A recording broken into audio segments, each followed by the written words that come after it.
napakalayo pala dito. Sobrang layo.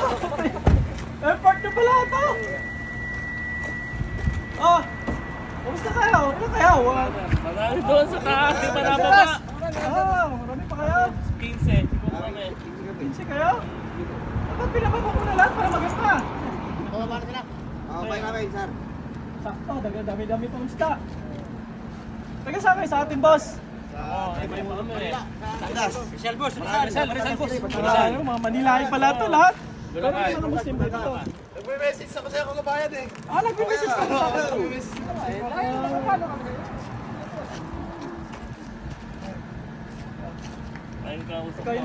So ito na yung mga kabayan natin ha. Taga Manila ito lahat. May mga taga Batangas, Sambales, Antipolo, Carbona. Ikaw boss? Antipolo. Kaita ikaw? Taga Bulacan. So saan ka Bulacan? Bulacan din ako. Sa San Jose del Monte ako eh. So ayan. May mga gulay tayo. May mga, ayan, watermelon. Sa inyo na yan. Tsaka may mga gulay, kangkong, alugbate.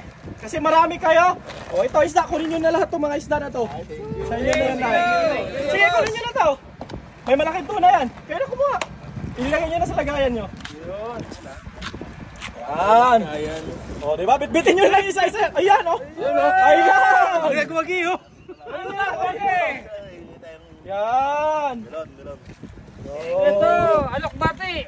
Yan, sobrang dami yan ha. Sobrang dami na yan. So kasya siguro yan sa inyo. Kunin yung tagtanglad o. Magkatiyatayan na lang namin kabayan.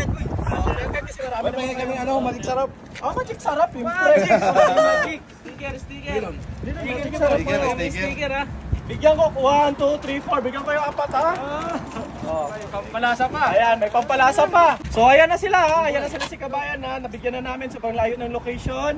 Nasa airport sila. Pinakamalayo siguro to lobster location na ano. Pinakamalayo talaga sa akin. Nasa 40 minutes eh. 40 plus 46 minutes eh.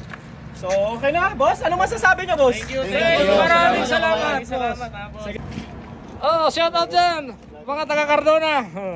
Shout out sa pamilya ko dyan. Malolos.